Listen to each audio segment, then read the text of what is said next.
जे जाया झाणगिए कम कलंक डहेवि नीच निरंजन नाणमय ते परमापणवेवि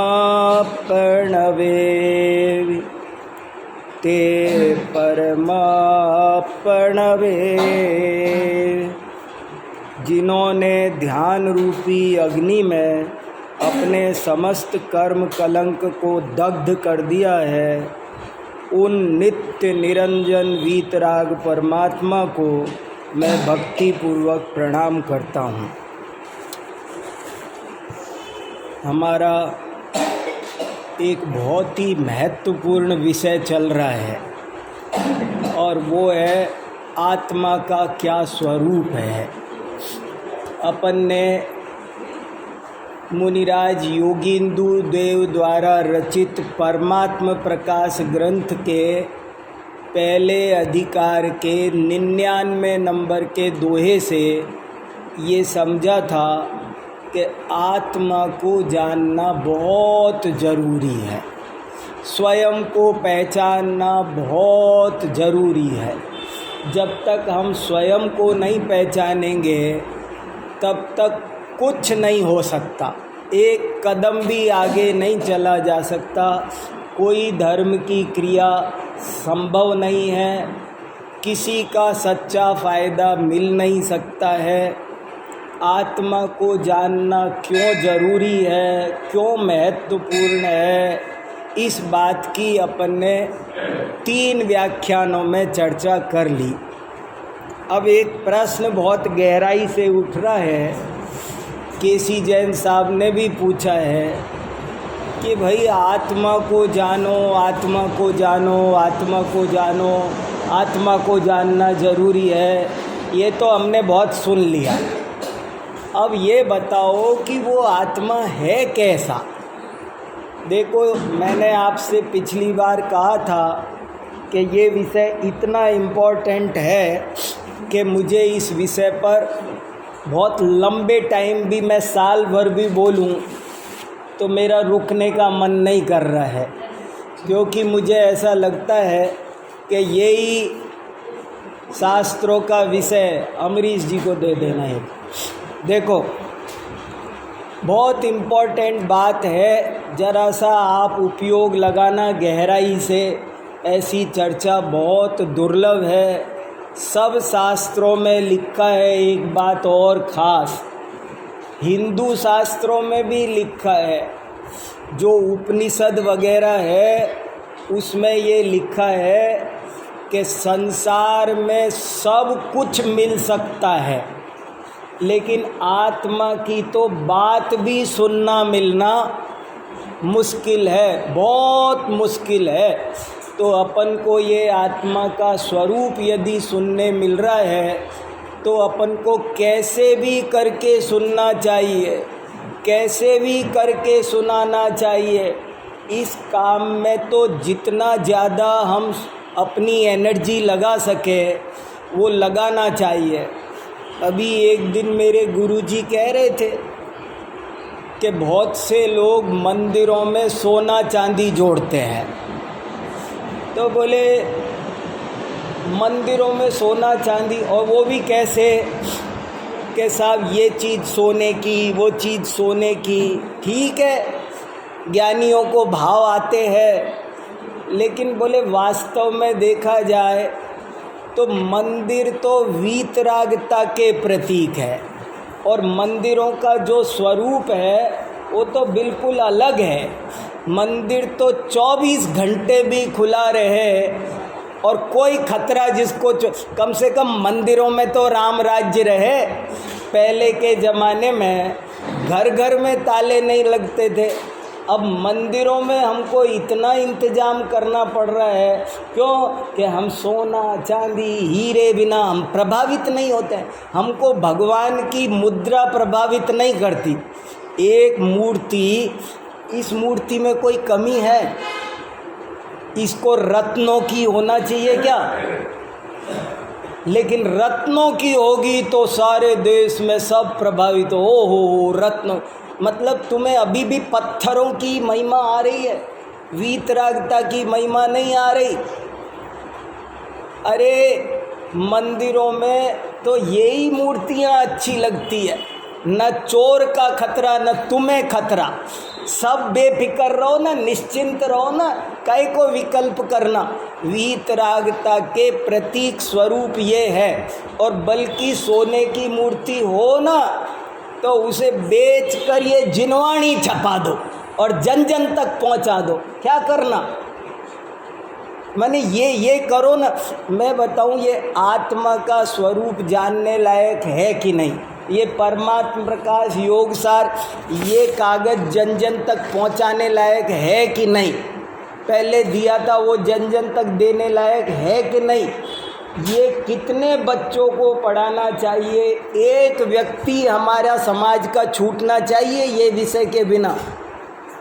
इसलिए खैर मैं तो ये कहना चाहता हूँ कि हमारी आदत जाने कब जाएगी। हम प्रभावित धन से, रुपए से, हीरे से, सोने से, इन्हीं से प्रभावित होते हैं। और महिमा तो एक वीतरागता की है, 3 भुवन में सार। माने असली महिमा की चीज़ क्या है? वो कोई नूर हीरा कीमती नहीं है, हमारी आँखें कीमती है।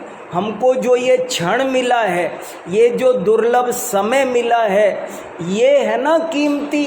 हमें इसकी कीमत समझनी चाहिए।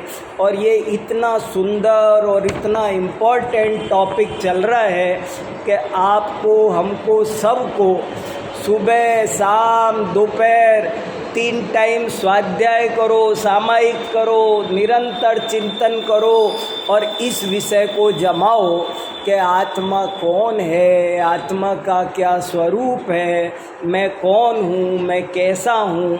और इसीलिए आज मैं आपको ये एक पन्ना लिख कर लाया हूँ, टू द पॉइंट।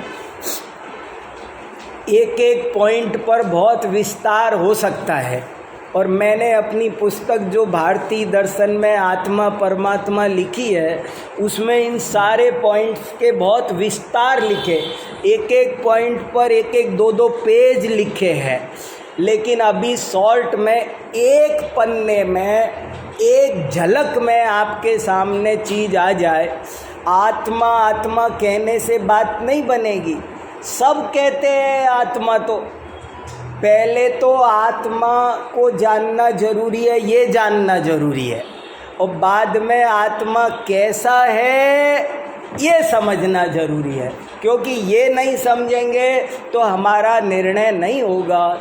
इसलिए ये एक पन्ना बहुत ध्यान से पढ़ने समझने लायक है। मैं पढ़ता हूँ, आप सुनना। मुझे उम्मीद है आपको बहुत आनंद आएगा, बहुत लाभ होगा। देखो,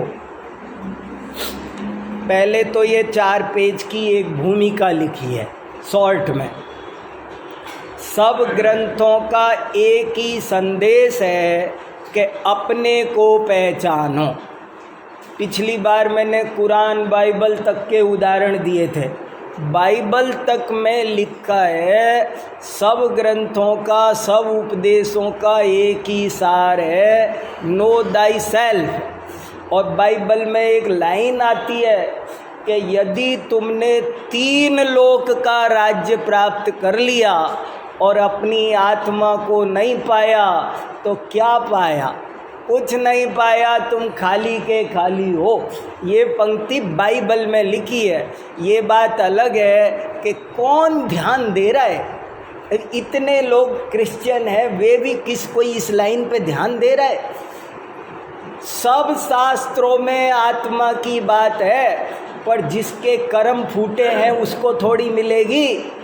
सबके ध्यान, हाँ जी जी, कुरान में भी लिखा है, हाँ आत्मा को खुद ही बोलते हैं। हाँ, उसी का नाम खुदा है। तो उसमें एक बहुत बड़ा शेर है, हाँ खुद ही को कर बुलंद इतना, हाँ, खुद ही को कर बुलंद इतना वाह। कि हर तकदीर से पहले खुदा खुदा बंदे से खुद पूछे, हाँ खुदा तेरी रजा है। हाँ, बहुत बढ़िया। देखो ये जो खुदा नाम है ना, खुदा की कंसेप्ट बहुत अद्भुत है। खुदा कहकर जो कुछ कहना चाहा है उसका मर्म यही है कि अपने को पहचानो। पहले भारतीय संस्कृति में तिल में तेल की तरह आत्मा की बात भरी हुई थी। कहते थे हमारे देश का कंकर कंकर शंकर है। कंकर कंकर शंकर का मतलब है यहाँ की हर बात में सबसे पहले कोई कविता लिखे। अरे मैंने अभी एक कविता की परिभाषा पढ़ी, कवि किसे कहते हैं, तो बोले जो आत्मा का प्रतिपादन करे उसे कवि कहते हैं। कवि की परिभाषा ये है। और बहुत सारे कितने गज़ल शेर पुराने कविताओं में जाओगे ना आप, तो आपको यही बातें मिलेगी। जमाने में उसने बड़ी बात कर ली, जमाने में उसने बड़ी बात कर ली, खुद अपने से जिसने मुलाकात कर ली। तो ये क्या है, ये मुझे बताओ। ये आत्मज्ञान की बात सारी, एक नहीं आपको हजारों ऐसी पंक्तियाँ मिल जाएंगी 2-4 लाइनों की जगह जगह कि जिनमें यही लिखा है अपने को पहचानो। अब तो सबके रोल मॉडल भी बदल गए। अब किसी को जाने किसी को कौन खिलाड़ी की फ़ोटो लगानी है, आत्मज्ञानियों की ओर ध्यान नहीं है। पहले हमारे आदर्श आत्मज्ञानी होते थे, अब आत्मज्ञानी नहीं, वो फुटबॉल का खिलाड़ी उसकी फ़ोटो लगेगी, कि वो क्रिकेट का खिलाड़ी, वो सिनेमा का तो तुम्हारे रोल मॉडल बदल रहे तो जीवन भी वैसा ही होगा। उनके जीवन में जो भी टेंशन है, जो भी झंझटें है, जैसा उनका खान पान है, जो वो घूमते फिरते, तुम तो अंदर जा जा के उनकी लाइफ पढ़ रहे हो ना, तो वही करोगे फिर, और क्या करोगे। और इनकी ये देखोगे तो पता चलेगा, भरत चक्रवर्ती जैसे को भी आदर्श बनाओगे तो पता चलेगा ना, जिसने लौकिक जीवन में भी शिखर चूमा और आध्यात्मिक जीवन में भी शिखर चूमा। देखो तो सही कितनी बड़ी बात है। क्या भरत आदर्श नहीं हो सकते हमारे? हमारे पूर्वजों ने हमारे देश का नाम भारत इसलिए रखा कि सब लोग कान खोल के सुन लो बच्चा बच्चा, अगर तुम्हारा कोई रोल मॉडल है, तुम्हारा कोई आदर्श है, तो वो भरत है, जिसने चाहे 6 खंड पर विजय प्राप्त करने निकलना पड़ा, लेकिन इंटरेस्ट से नहीं, अनासक्ति से। उसने कोई उसको 6 खंड का वैभव मांग कर चाह कर नहीं मिला, बिना चाहे बिना मांगे सहज मिला। और मिला भी तो उसका ध्यान उस 6 खंड में नहीं रहा, अपने अखंड आत्मा में रहा। ये जो एक कला है अनासक्ति की, ये कला सीखने लायक है। और मेरे को तो खूब अच्छे से समझ में आई है कि पूरी भारतीय संस्कृति का मूल स्वर अकेले जैन का नहीं। यहाँ आत्मा की बात किए बिना इस भारत की धरती पर कोई उपदेशक, कोई खड़ा नहीं रह सकता, यहाँ बात नहीं हो सकती। इसलिए आत्मा को जानना समझना बहुत ही ज़्यादा ज़रूरी है। देखो, सब ग्रंथों का एक ही संदेश है कि अपने को पहचानो, आत्मा को जानो। जो आत्मा को नहीं जानता वह बड़ा भारी पंडित होते हुए भी, अब पंडित में केवल ज्ञान वाला पंडित मत लगाना। पंडित माने होशियार, चाहे वो धन का पंडित, धन कमाने में भी तो होशियारी है, चाहे वो चित्रकला का, चाहे इंजीनियरिंग का, चाहे ड्राइविंग का, कोई कहे मैं पनडुब्बी में हवाई जहाज भी, 72 कलाओं का पंडित, 72 कला कुशला पंडिया अपंडिया चेव। उपदेश सिद्धांत रत्नमाला में लिखा कि जो 72 कलाओं में कुशल है पर आत्म कला को नहीं जानता तो वो पंडित होकर भी अपंडित है। पंडिया अपंडिया जे, क्या बढ़िया बात। महाराज जी को ये गाथा बहुत पसंद थी, जब देखो तब सुनाते थे कई दफ़े।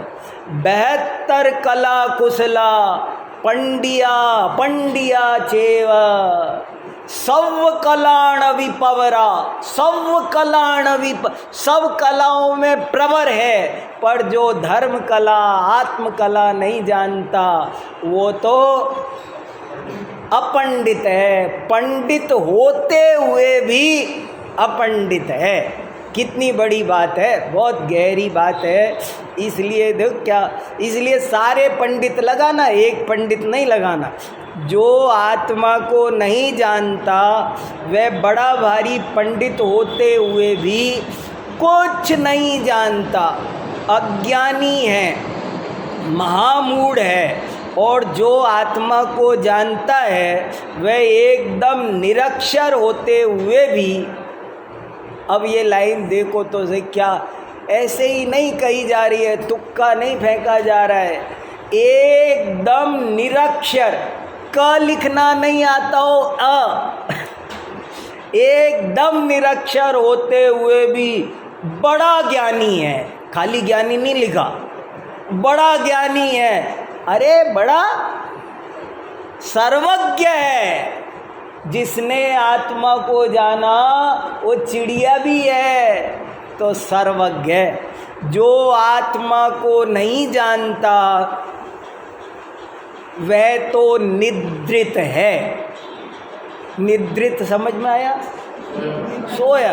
वह तो निद्रित है, उन्मत्त है। निद्रित और उन्मत्त में फर्क समझ में आ रहा है? और बारीक बारीक बातें हैं, ध्यान, एक एक शब्द में माल है। जिसने आत्मा को नहीं जाना वह तो निद्रित है।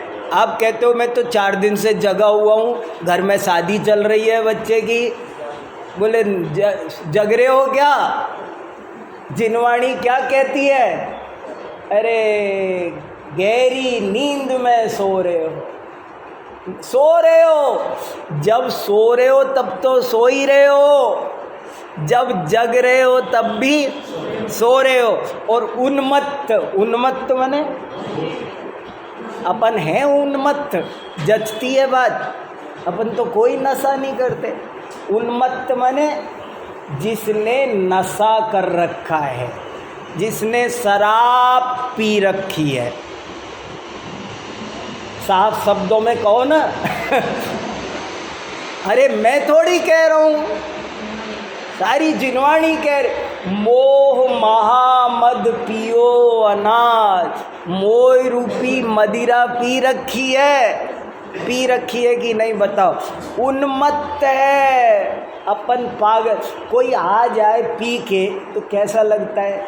क्या आपको लगता है हमको भी वही कहा जा रहा है? आचार्य हमको क्या कह रहे हैं कि तुम जो आत्मा को नहीं जानते, जो आत्मा को नहीं जानता वह तो निद्रित है, उन्मत्त है। निद्रित से खतरनाक शब्द था उन्मत्त।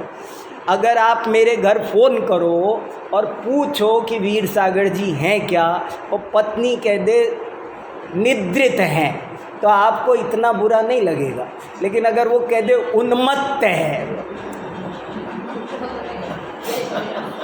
अगर वो कहे कि वो सो रहे हैं, तो आप कहोगे कोई बात नहीं, थोड़ी देर बाद बात कर लेंगे। वो कहे उन्मत्त है तो कैसा लगेगा? और अभी अगला चलो, 3rd स्टेप, यहाँ तक कि चलता फिरता सब है। अब वो कहे उनकी तो अर्थी निकल रही है। क्या क्या क्या? अरे लगनी चाहिए, दिल में जाके चुभनी चाहिए बात, आँख में आंसू आना चाहिए। जिनवाणी की नज़र में हम क्या है, जैन आचार्यों की नज़रों में हम कहाँ हैं? क्या कहा जा रहा है हमको? हमको कहा जो आत्मा को नहीं जानता वो चलता फिरता सब है। ऑफिस जा रहा है, खा रहा है, नहा रहा है, ऊपर छत पे जा रहा है, नीचे जा रहा है, डियर पार्क जा रहा है, दौड़ लगा रहा है। कौन लगा रहा है डियर पार्क में दौड़? चलता फिरता सब। देखो क्या कहे, देखो क्या है भगवान, देखो तो सही। अतः सर्वप्रथम लाख उपाय करके भी, सही है लाख शब्द, मैंने तो छोटा सा लिखा है, कोटि उपाय बनाए। अरे कोटि भी नहीं, सर्व उपाय। टोडरमल जी ने मोक्ष मार्ग प्रकाशक में सर्व शब्द लिखा, मैंने तो लाख ही लिखा है। दौलत राम जी ने कोटि उपाय लिखा और टोडरमल जी ने सर्व उपाय करके ये काम करो। और आचार्य अमृत चंद्र स्वामी ने कैसे भी मरकर भी करो। कितना जरूरी से जरूरी काम होगा कि नहीं होगा ये। अतः सर्वप्रथम लाख उपाय करके भी आत्मा को पहचानना चाहिए। और आत्मा के आगे ब्रैकेट में स्वयं शब्द जानबूझ के लिखा मैंने। लोग आत्मा की बात ऐसे करते रहते हैं जैसे आत्मा मेरी बेटी, पत्नी, समथिंग, मम्मी कुछ हो। मेरी आत्मा ऐसी है, मेरी आत्मा ऐसी है, मुझे मेरी आत्मा का कल्याण करना है, जैसे मेरी पत्नी का कल्याण करना है। अरे मेरी आत्मा का, मेरी आत्मा, मैं और आत्मा अलग अलग है क्या? जो मेरी आत्मा बोल रहे, ये सिर्फ लैंग्वेज है मेरी आत्मा, लेकिन मेरी आत्मा कुछ नहीं होता है, मैं ही आत्मा हूँ। समझ में आए? ये लैंग्वेज खराब है, बहुत कंफ्यूजिव है कि भैया मेरी आत्मा, मुझे मेरी आत्मा को भी तो, मेरी आत्मा क्या भाई साहब? हाँ, ऐसे कितने ही लोगों ने समझे नहीं तो भजन बना दिए कि देख हंसा उड़ जाएगा, तू यहीं पड़ा रह जाएगा। ऐसा एक भजन है कोई, मुझे याद नहीं आ रहा है, एक भजन है बहुत अच्छा कि 2 दिन की जिंदगी है, बाद में क्या होगा? बोले हंसा उड़ जाएगा, तू यहीं पड़ा रह जाएगा। बताओ, तू पड़ा रह जाएगा? जो पड़ा रह जाएगा वो तू है या जो उड़ जाएगा वो तू? तू तो हंस है, वो जो उड़ेगा ना तू तो वो है, ये जो पड़ा रहेगा वो तो मिट्टी है, वो तू थोड़ी है। लेकिन वो बुद्धि गई नहीं है, सो कह रहा मैं यहाँ पड़ा रह जाऊँगा।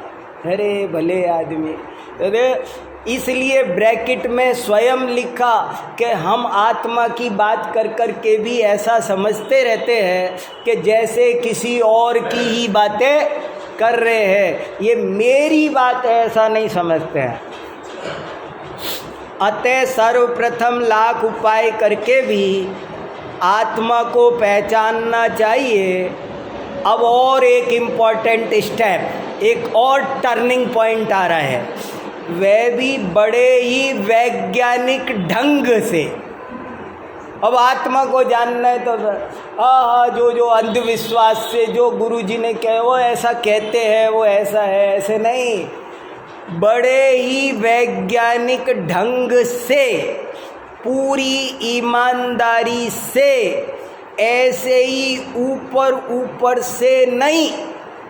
देखो, एक फिजिक्स के प्रोफेसर है पारसमल जैन, कैलिफोर्निया यूनिवर्सिटी में फिजिक्स पढ़ाते थे, भारत के रहने वाले हैं, अब तो रिटायर होके यहीं आगे उदयपुर में। उन्होंने एक किताब लिखी है, उस किताब का नाम है सोल साइंस। आत्मा का स्वरूप बताया है समय सार आदि ग्रंथों के आधार पर, लेकिन किताब का नाम बड़ा प्यारा रखा। कितना प्यारा नाम रखा, सोल भी आ गया। और मैंने आत्मा की बात करने वाले आपको बहुत मिलेंगे। हम पुस्तक मेले में गए तो हमको एक स्टॉल वालों ने कहा आप यहाँ आओ, हम आपका आत्मा का अनुभव कराएंगे। आत्मा के अनुभव कराने वाला बुक स्टॉल था, देखा है किसी ने? कोई बुक स्टॉल पर गया होगा, पुस्तक मेले में गया होगा तो देखा होगा, वहाँ एक स्टॉल पर आत्मा का अनुभव कराया जा रहा था। बोले हम आत्मा का अनुभव कराते हैं, यहाँ आओ। बोले ऐसे बैठो, ऐसे। तो आत्मा की बात तो सब कराते हैं, लेकिन आत्मा वैज्ञानिक ढंग से, पूरी ईमानदारी से, ऐसे ही ऊपर ऊपर से नहीं। उदाहरणार्थ हमें निम्नलिखित बातें अत्यंत स्पष्ट रूप से समझ में आनी चाहिए। अब ये तो बातें हुई सामान्य भूमिका की, लेकिन अब आपके सामने 20 बड़े मुद्दे आ रहे हैं जिनसे आपको लड़ना है, जिनसे टकराना है, जिनको सीखना है। ये 20 मुद्दे आप कॉपी में एक एक पेज पर एक एक लिखो और बाद में उसके बारे में स्टडी करो। हर पेज पर उसके बारे में खुलासा करो और उसे जमाओ, उसके अगेंस्ट भी जाकर देखो, माने कंपैरेटिव करो, रिसर्च करो, डीप में जाओ, जो करना है करो। पर ये 20 पॉइंट समझने लायक है। पॉइंट नंबर 1 आपके सामने पहला पॉइंट, आत्मा की सत्ता अवश्य है, क्योंकि वह मैं स्वयं ही तो हूँ। आधे लोग तो पहले में ही गच्चा खाए हुए हैं। बहुत से लोग ऐसा मानने वाले, उनकी संख्या अभी दिन प्रतिदिन बढ़ती भी जाती है। जब से हमारे देश में अध्यात्म विद्या का ह्रास हुआ है और साइंस कोरी साइंस की बात करने वाले लोग बड़े हैं, तब से बहुत से लोग आत्मा है कहाँ, आत्मा कुछ होता ही नहीं साहब, फालतू आप लोग जिंदगी वसंत कुंज वाले खराब कर रहे हैं, लगे हैं आत्मा कुछ होता भी है।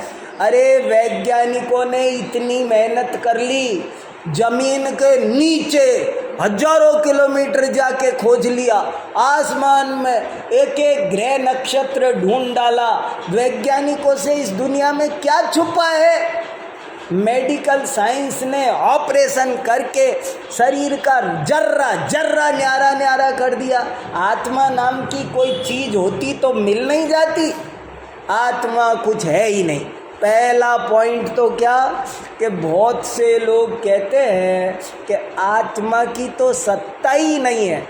इस पर मैंने 1 घंटे बोला है। पहले पॉइंट पे आपको YouTube पर एक भाषण मिल जाएगा, आत्मा के अस्तित्व की सिद्धि, एक लेख है, पूरा का लेख भी लिखा है और व्याख्यान भी किया है।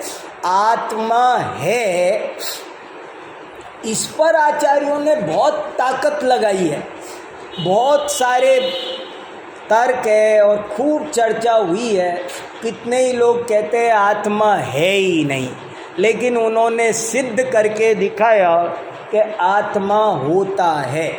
अब कैसे करें बताओ, कितनी चर्चा करें इस पॉइंट पर? बहुत सारी बात है।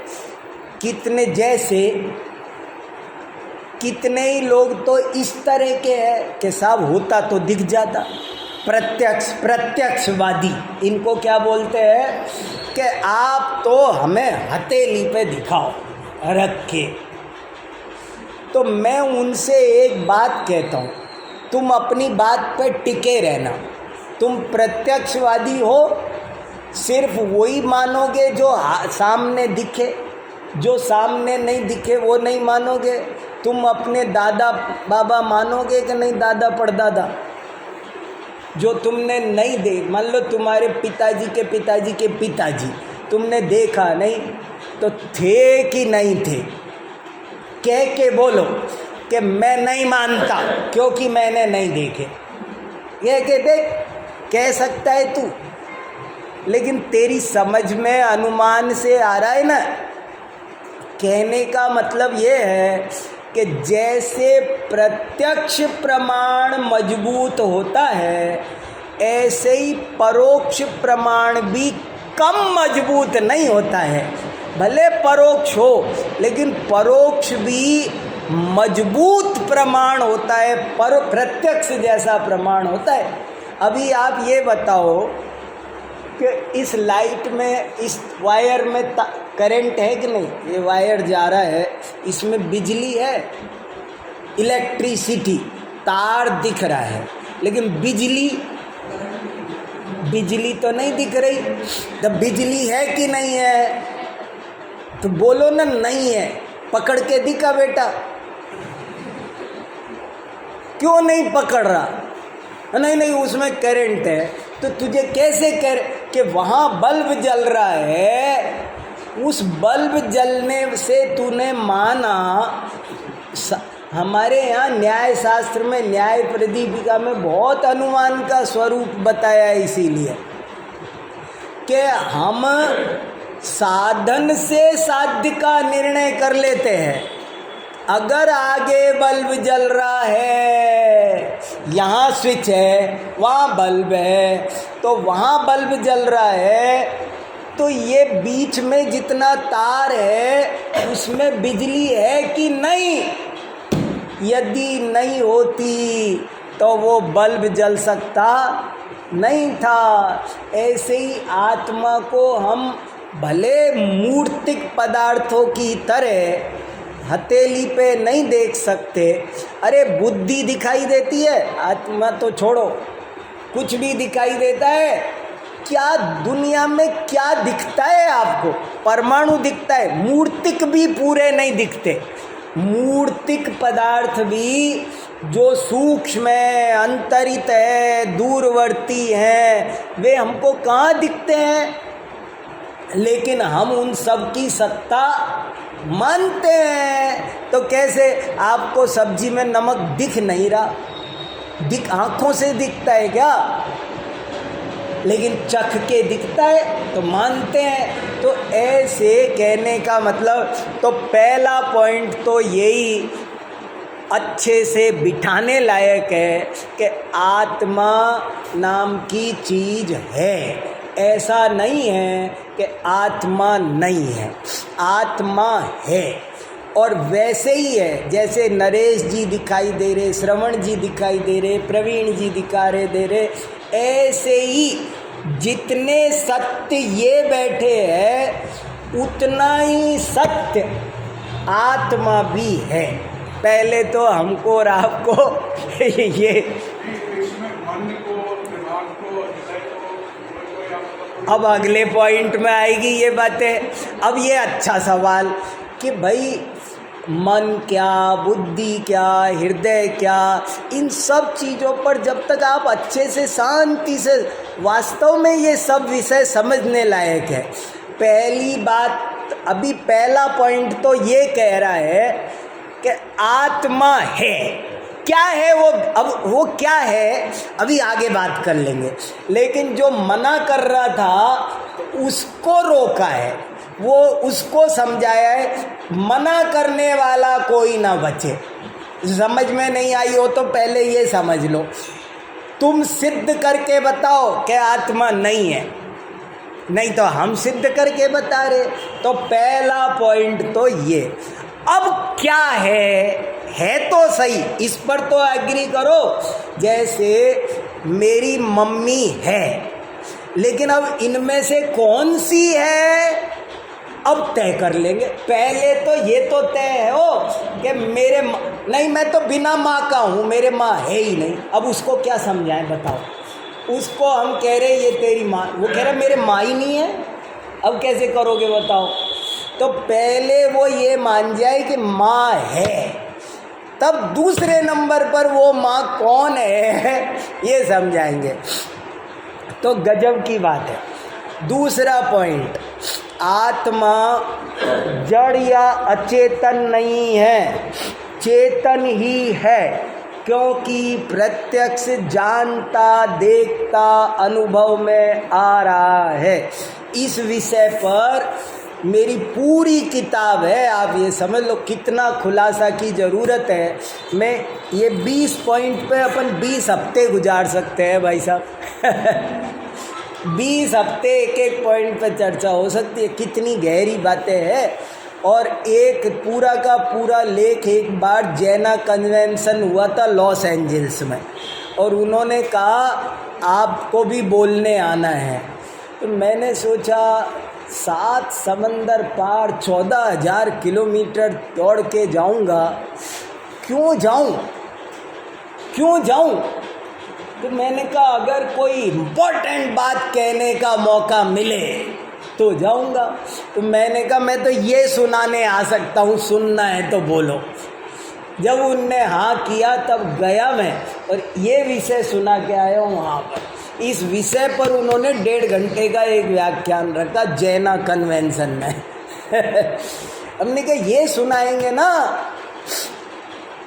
ये चीज़ तर्क से युक्ति से सबके जचनी चाहिए। जैसे मान लो मैं कहूँ कि अमरेश जी भाई साहब आप स्त्री हो, तो आप मेरी बात मानोगे? मैं पंडित जी हूँ, डॉक्टर वीर सागर जैन आपसे कह रहा है, आप मानो? अरे बोले नहीं। माने जैसे इस बात का अच्छे से एहसास है, श्रद्धान है, ऐसे ही आत्मा होता ही है। आत्मा की इस जगत में 2 तरह के पदार्थ हैं, जीव और अजीव, चेतन और अचेतन। ये बात हमको सुमेरु पर्वत हिलता हो तो हिल जाए, लेकिन हम ना हिले, ऐसी जचनी चाहिए। उसके बाद ये पहला पॉइंट है सुमन जी, उसके बाद बात दूसरी शुरू होगी। देखो गजब की बात है, मुझे बहुत आनंद आ रहा है, मेरा बहुत प्रिय विषय है ये। 2 बात समझ में आनी चाहिए। जीवमजीवम दव्वम जिणवर वसहेण जेण निदिष्टम। मैं आदिनाथ भगवान को नमस्कार इसलिए करता हूँ कि उन्होंने मुझे ये जचा दिया कि 2 द्रव्य है इस दुनिया में, एक जीव और दूसरा अजीव। खाली अजीव है ऐसा तो मैं अनादिकाल से देख रहा था। खाली अचेतन जड़ पदार्थों को तो चार्वाक सब मानते हैं, लेकिन 2 तरह के पदार्थ हैं, ये आपने मुझे समझा दिया, इसलिए मैं आपको प्रणाम करता हूँ। तो 2 तत्व है। फिर देखो, आत्मा शरीर नहीं है, अपितु उससे भिन्न ही है। जैसे कि ग्रह स्वामी ग्रह से भिन्न होता है, अथवा तलवार म्यान से भिन्न होती है। देखो 2 उदाहरण दिए हैं, शास्त्रों में दिए, मेरे उदाहरण नहीं है ये सब। जो होती तलवार म्यान से, पढ़ा है ना सामायिक पाठ में, वे अनंत बल दो मुझको, तो तलवा प्रेम भाव हो सब जीवों से में आता है ना।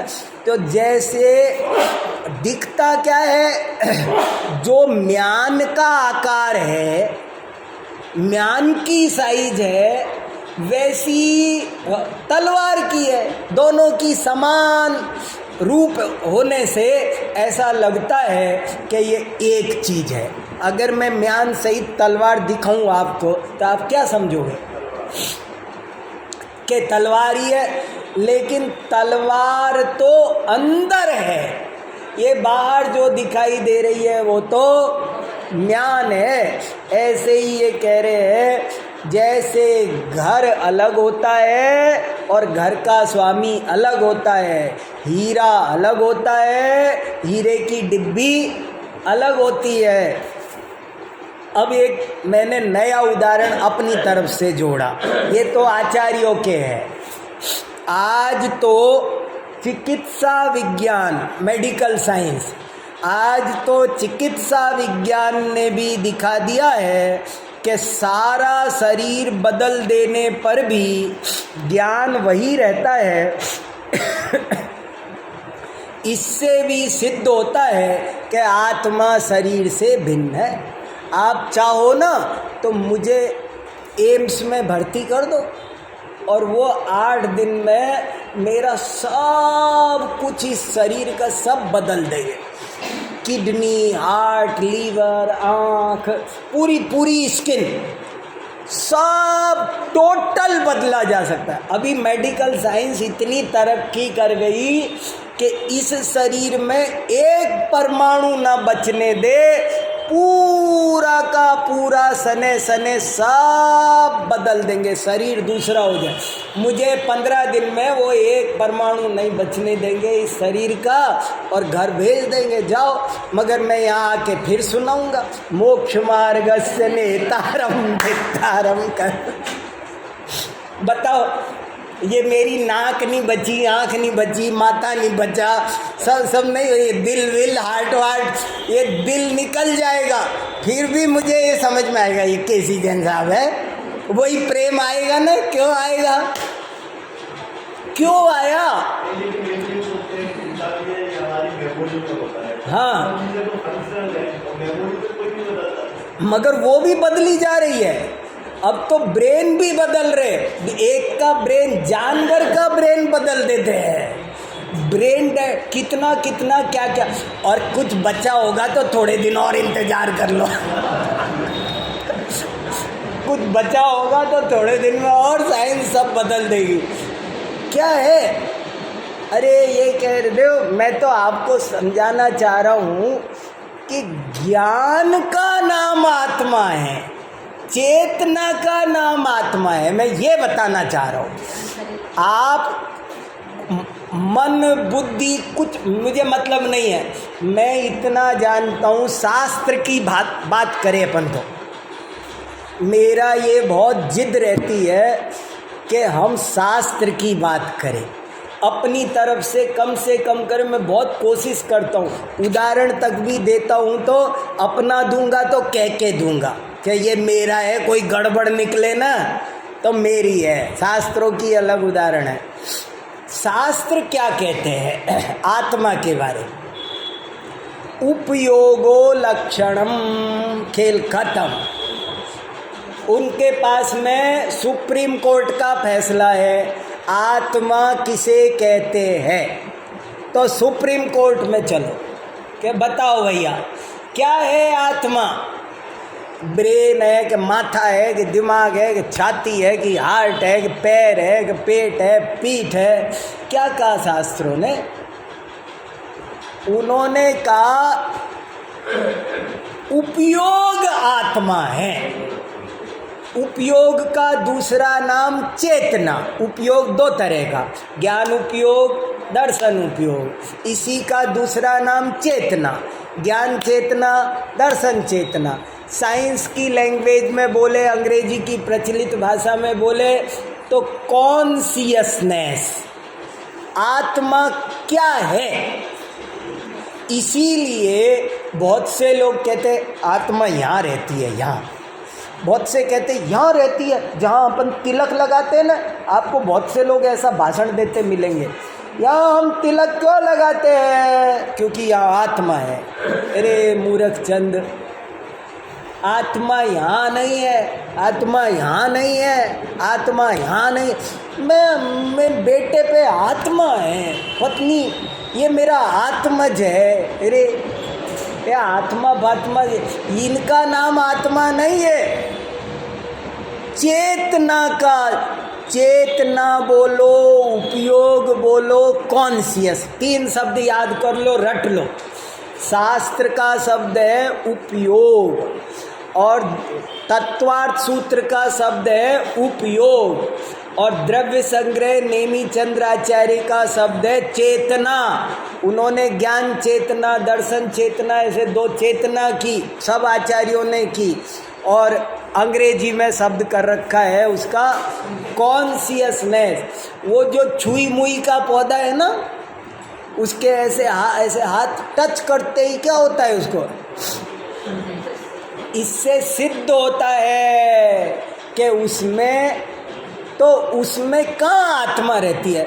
जड़ में कि तने में, पत्ते में, फूल में, काय में रहती है?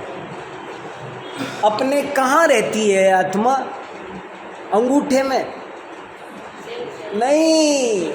आत्मा शरीर के प्रत्येक प्रदेश में। ये जो बाल वाल फालतू है, पर पूरे शरीर में आत्मा है। अनुभव होता है ना, आप जिसको दर्द कहते हैं, दर्द की बजाय वेदन शब्द ज़्यादा अच्छा है। वेदन में सब आ गया, सुख दुख का वे, तो वेदना से चेतना का अनुभव होता है, वेदन संवेदन। तो देखो क्या गजब की बात है। आज तो चिकित्सा विज्ञान ने भी दिखा दिया है कि सारा शरीर बदल देने पर भी ज्ञान वही रहा। इससे भी सिद्ध होता है कि आत्मा शरीर से भिन्न है। आत्मा में स्पर्श रस गंध आदि पुद्गल गुण नहीं पाए जाते, क्योंकि उनमें चेतना नहीं है, या चेतना उनके बिना भी रहती है। इससे सिद्ध होता है कि चेतना अलग है। कोई स्पर्श रस गंध वर्ण में चेतना पाई जाती नहीं है, कहीं भी देख लो, कोई भी चीज़ है। इसलिए आत्मा अलग, स्पर्श रस गंध वर्ण अलग। ये भेद विज्ञान हो जाना चाहिए। आपको एक भी चीज़ ऐसी नहीं दी, जैसे रेडियो बोलता है, कंप्यूटर है, हमको क्या लगता है मेमोरी। आजकल मेमोरी, फ़ोन की भी मेमोरी हो रही है, कंप्यूटर की भी मेमोरी हो रही है, टीवी चल रहा है, लेकिन ये मेमोरी वो मेमोरी नहीं है, तो आपकी डाली चिप है। और वो जो सर्वे करता है, वो जो स्टोर करता है, आप उसको मेमोरी कह रहे हो। लेकिन जो ज्ञानात्मक मेमोरी है वो तो रेडियो में, टीवी में, फ़ोन में कहीं पाई जाती नहीं है। ऐसे देखो, ये रिसर्च होना चाहिए। 5वां पॉइंट, चेतना आत्मा का स्वभाव है, अतः उसका भी कभी नाश नहीं हो सकता। अब ये भी बहुत गहरे गहरे बिंदु है, एक एक पर हमारे आचार्यों ने ग्रंथ लिखे हैं। जैसे उष्णता अग्नि का स्वभाव है, ऐसे ही चेतना आत्मा का स्वभाव है। चेतना बाहर से नहीं, हमारा ग्रीन पार्क में चल रहा है इस समय ज्ञान का टॉपिक, कि ज्ञान, बहुत से लोग ज्ञान को अलग मानते हैं, आत्मा को अलग मानते हैं, उनमें संयोग मानते हैं। पर जैन दर्शन कहता है कि नहीं, उसमें संयोग संबंध नहीं है, उनमें स्वभाव संबंध है। संयोग संबंध में और स्वभाव संबंध में क्या फर्क है? जो चीज़ें अलग हो सकती है, दो है, वो संयोगी है, लेकिन जो अलग नहीं हो सकती वो स्वभाव है। जैसे अग्नि से कभी उष्णता अलग नहीं हो सकती। मैं एक उदाहरण देता रहता हूँ कि एक तो मिश्री में मीठापन है और एक नमक पारा भी मीठा होता है। शक्कर पारे बनाते हैं ना, आटे के शक्कर पारे, उन पर भी चाशनी चढ़ा देते हैं, तो वो भी मीठा है। दोनों के मीठे में क्या फ़र्क है कि जो आपने वो जो मैदा के बनाए हैं उनको तो धो दो, तो चीनी अलग हो जाएगी, वो अलग बच जाएगा, लेकिन मिश्री को धो के मीठापन अलग किया जा सकता है। जैसे नमक का स्वभाव खारापन है, मिर्ची का स्वभाव तीखापन है, नीम का स्वभाव कड़वापन है, हर वस्तु का स्वभाव है, ऐसे ही आत्मा का स्वभाव है जानना, देखना, चेतना, वेदन, संवेदन। तो ऐसे ये बहुत होमवर्क करने की ज़रूरत है, आपको बहुत चिंतन करने की ज़रूरत है, सामायिक कर कर के जचाने की ज़रूरत है, तब ये विषय समझ में आएगा। बाकी और चर्चा अपन अगली बार करेंगे। हाँ भाई, सब बताओ।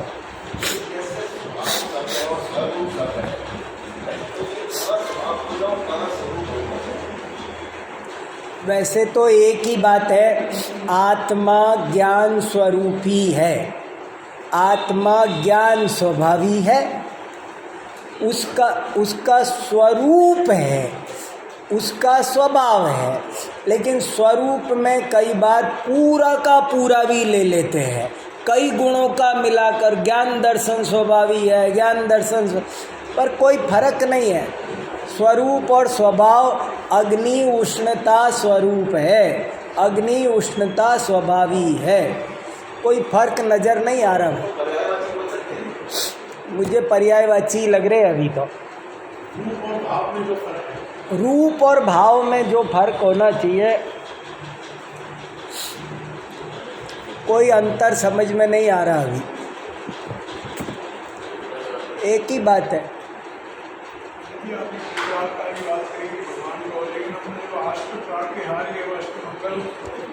देखो ऐसे बहुत अच्छी बात है, मेरी बात को कंफ्यूजन में नहीं ली जाए। देखो क्या होता है, जैन श्रावकों की सदा से ये परंपरा चली आई है कि वे बहुत पुण्यात्मा होते हैं, न्याय नीति वाले होते हैं, अल्पारंभ परिग्रही होते हैं। जीवन में पुण्य के उदय से उनको बहुत लक्ष्मी प्राप्त होती है और खर्च कुछ करते नहीं हैं, उनका जीवन बहुत सादा होता है। तो क्या करें, बहुत से श्रावक जीवन भर शांति से रहते रहे, लक्ष्मी अपने आप पुण्य के उदय से इकट्ठी होती चली गई। अब जब सल्लेखना ले रहे हैं तो क्या करें कि बनाओ सोन रत्नों की मूर्तियां बना दो। लोग प्रभावित, लोग ये बैरात्मा मूढ़ जीव कैसे तो खिंच के आ जाए मर जाए। हाँ, इनको खींचने के, इनको जिस चीज़ की महिमा आती है ये है ना, उन मंदिरों में जाना पसंद करते। अरे साहब उनका मंदिर देखो, उनका देखो साहब, वहाँ हीरे पन्ने। इसलिए तो बोले तुम्हें, हम ये हीरे पन्ने हम पत्थर समझते हैं तो लगा दिए। लेकिन इनकी बहुत चिंता नहीं करनी चाहिए, इनकी बहुत महिमा नहीं है। महिमा तो वीतरागता की है। लोग बात सब करते ही है, बड़े बड़े ज्ञानियों ने खूब किया है और इनको जीर्ण तृण सम त्यागा। उन्होंने जैसे पत्थर की मूर्ति बनाई, ऐसे उन्होंने बढ़िया बढ़िया, वो वहाँ जाओ आप, कहाँ माउंट आबू में क्या है वो दिलवाड़ा, मैं देख के आया, अष्ट धातु की बहुत बड़ी मूर्ति, बेशकीमती। अब सारी दुनिया में उसकी महिमा है, गीत है, हर किताब में वो छाई हुई है। वीतरागता तो हर मूर्ति में है। अज्ञानियों को खींचने के लिए, उन्हें आकर्षित करने के लिए धर्मात्मा जीवों ने इस पुण्य के उदय से प्राप्त हुई लक्ष्मी का त्याग किया है, इसको धर्म के काम में लगाया है और लगाना भी चाहिए। क्या करोगे क्या मुझे बताओ, उसका क्या करेंगे? मान लो मेरे पास में अनाप शनाप लक्ष्मी पड़ी है, अब मैं करूं क्या, मुझे ये बता दो आप। यही तो होगा ना। इसलिए ये सब, अरे ये भी भाव आता है, मैं घर में बाथरूम की मैं तो बनाऊं, बाथरूम तो बनाऊं 5 करोड़ का, अब मंदिर हल्का कैसे रहे? ये तो अज्ञानी जीव करते हैं। हमारे घर की चीज़ें महंगी महंगी, घर में तो खाएं 100 रुपये किलो के, 200 रुपये किलो के चावल, और मंदिर में लाएं 10 रुपये किलो के चावल, क्यों? तो ज्ञानियों को भी महिमा आती है और वे भी बढ़िया से बढ़िया, अच्छे से अच्छा काम करते हैं, छत्र लगाएंगे बढ़िया। मैं तो सिर्फ ये बताया कि ज्ञान के फील्ड में ढीलापन नहीं होना चाहिए। बहुत सी जगह मैं ये देखता हूँ कि मंदिर ही मंदिर पर ध्यान है, छत्र पर ही ध्यान है, शास्त्र सभा नहीं चलेगी, स्वाध्याय नहीं होगा। ऐसे बहुत सारे मंदिर हैं कि वहाँ स्वाध्याय नहीं। अरे भैया थोड़ा खर्चा करके स्वाध्याय चलाओ, कैसे भी करके खर्च करना पड़े तो कर करा के। जिस मंदिर में स्वाध्याय सभा नहीं चलती, मैं उस मंदिर को अधूरा मानता हूँ।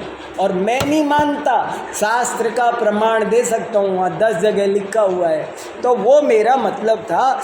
बाकी बड़े उत्साह से, हमें बहुत आनंद से अपने खूब सोना चांदी रत्नों को लगाना ही चाहिए। धर्मात्मा लगाता ही है। और उत्साह से लगाता है।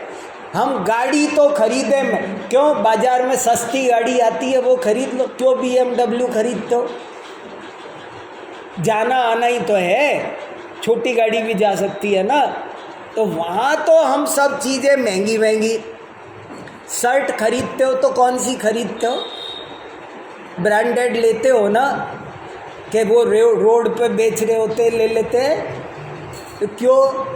तो मंदिर के काम में जो कम खर्चा करे, कम उत्साह लगाए, लगता है उसकी पात्रता नहीं है, ऐसा पद्मनंदी पंचविंशतिका में लिखा है। तो लगाना ही चाहिए, जरूर से जरूर लगाना है, पर ज्ञान को बहुत महत्व देना चाहिए, इग्नोर नहीं करना चाहिए, यही मेरा कहने का मतलब है। बहुत अच्छा।